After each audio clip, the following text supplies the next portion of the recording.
ছিল তাই হয়েছে। আশা করি পরের পর্বগুলো তারা আরো বেশি এক্সপার্ট হয়ে যাবে। তো সবার জন্য শুভকামনা রইল। আমি জানি টেনশন এখন একেবারে চূড়ান্ত লেভেলে। আমি বিদ্যুতের উপর অনুমতি পেলে তাহলে শুরু করতে পারি এক একজনের স্কোর রিভিউ করা। ওকে, সো দর্শক আমি এবার স্কোরটা রিভিউ করতে চাই, কার স্কোর কত।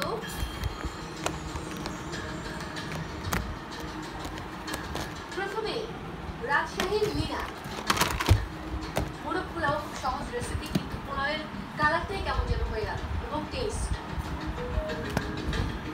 তো দেখি স্কোর কি বল। টোটাল আপনি পেয়েছেন আউট অফ 30 15.6। আসলে আজকের রেসিপি আমার জন্য খুব একটা বেশি কমপ্লিকেটেড ছিল না, সিম্পলি দুটো রেসিপি পেয়েছিলাম। কিন্তু আমি আমার নার্ভাসনেসের জন্য ফার্স্টে হাত কেটে ফেলেছি, আর তারপর আমি বেশি প্যানিক হয়ে গেছি, যার জন্য মনে হয় আমি আমার 100% বেস্টটা দিতে পারিনি আজকে। হোপফুলি দেখা যাক কী হচ্ছে।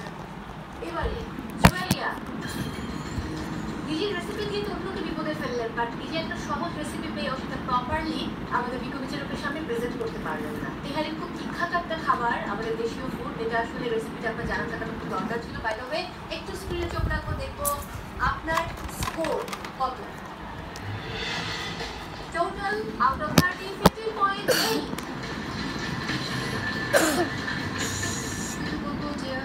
এটা আমারও ভুল ছিল যে আমাকে আর একটু জানা দরকার ছিল, আমার জোনের বাহিরে যে আমার আর একটু জানার এক্সপ্লোর করার দরকার ছিল, এটা আমার ভুল বলবো। এবারে রাজশাহীর মৌসুমী কবি আমার মিতা। আমি ভেবেছিলাম যে ফুলটা বোধহয় খুবই দারুণ হবে, বাট খুব একটা ভালো লাগেনি, প্লেটিংটা ভালো ছিল না, টেস্টও খুব একটা সুবিধার লাগেনি আসলে বিকবিচারকের কাছে, রাইট? ওকে, স্ক্রিনে চোখ রাখি, দেখি কি হয়। Out of 30 18.6।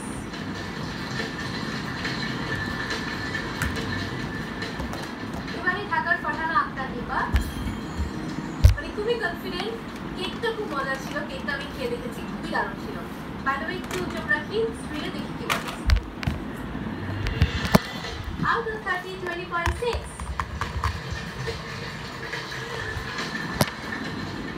এবারে ঢাকার মাইমুনা, গোলাপ জামুন খুবই অসাধারণ হয়েছে, কারণ রাহিমা সুলতানা রিতা পুরো একটা গোলাপ জামুন দর্শক একাই খেয়ে ফেলেছিলেন।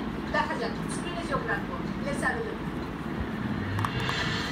Out of 30 23.8। এবারে পুরান ঢাকার মেয়ে লাকি আক্তার, খুবই লাকি পার্টিসিপেন্ট, যিনি সরাসরি আপনার পেয়েছিল। লোকেরা কত নম্বর দিয়েছেন আপনাকে? Let's have a look.